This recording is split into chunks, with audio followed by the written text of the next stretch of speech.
Everyone back for another review. There are a lot of movies out there right now, and I'm pretty much going to try to review as many movies as I can in my current position. And today is another one of them. So, let's talk about the latest movie out in theaters. Yes! Clifford the Big Red Dog.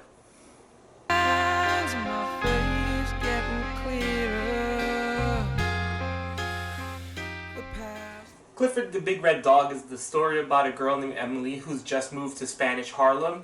She's going to a snooty school, but she's going there on a scholarship. The kids make fun of her because of that. Her mom is a lawyer, struggling, but has to leave for the weekend. And she leaves Emily with her brother, who is a screw-up, stays over for the weekend, happens to take her to school one day, and then they find a red dog. They take him home by magic. He grows up the next day. He's a huge red dog, and our story continues from there. This is such a 90s movie. I was sitting there the whole time going like, this is a movie almost out of place in time. We don't get many of these movies anymore. This would fit in the 90s with movies like Pig and Gordy, things like that. Except this one's not that bad.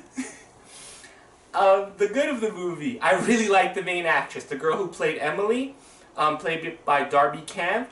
She just has like this very hopeful face. I like the way she emotes. She delivers her lines well. She is a very likable lead.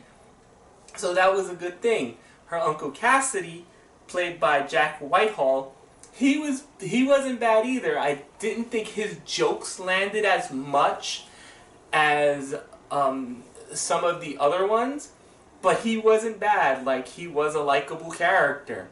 And yes, it was very standard of what type of character he's playing, but I think it balanced out pretty well with the comedy.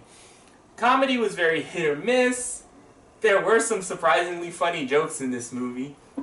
I did chuckle a couple of times. The movie definitely does have a lot of heart. It doesn't feel cynical. It never felt like it is going into cruise control. It does hit on a lot of tropes though. Lots of them. Emily happens to live in a neighborhood with a lot of quirky characters who we don't really get a lot of information about, but they're more or less stereotypes so you can know who they are. Or they just come out and they tell you their one trait and you go, oh, okay, that's gonna... And the movie runs very formulaically. So, I mean, you can take that as a bad or a good. The characters are likable enough where I didn't feel like killing myself during the middle of this movie. And like I said, the lead character who plays Emily is really likable, and she does have on-screen presence. For the bad of the movie, the villain. Of course, movies like this have to have a villain. He was really lame. It was really lame. I don't know who they were trying to make fun of, but he was never funny, and his plot was like, I understood what it was, I just didn't understand the why of it. And throughout the movie they set up jokes that you already know what the payoff is going to be. I also, I will give the movie credit for this. Clifford himself, even when he was huge, the CGI looked pretty good in this movie. It's kind of weird that this movie, Clifford the Big Red Dog, had better CGI than Jungle Cruise that came out earlier this year. No joke. The end is kind of what it is, the breakup. You know, everyone's gathering around to go save Clifford. And it is sweet, but I will say the CG on the characters, on the dog themselves, looked iffy at times. Like, oh, that doesn't look good. But overall, the movie's not bad. I will say this, the 7 or 8 year old girl who was sitting 3 seats over from me had the time of her life. This is a throwback to 90s movies about animals and people learning lessons, so I can't get mad at the movie for that. I was never bored.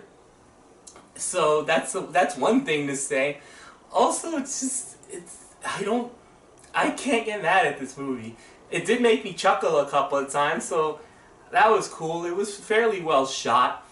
This movie has a ton of cameos in it. Paul Rodriguez, David Alan Grier, Rosie Perez is in this movie. That kid from Good Times, I can't remember his name. Paul Rodriguez. There is a lot of people who are just showing up literally for a couple of scenes here and there. I'm going to give Clifford the Big Red Dog a 6.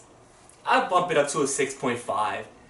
Will I watch this again? Probably not, but if I have to watch it while I'm babysitting someone, a child, I won't have a problem. It's not background fodder where it just goes out of my mind. I will pop in every once in a while to see jokes. This is no Paddington 2, and in a lot of ways it kind of did remind me of Paddington in certain ways. But those movies were meant for like everyone. This is meant for someone who's 12 and younger.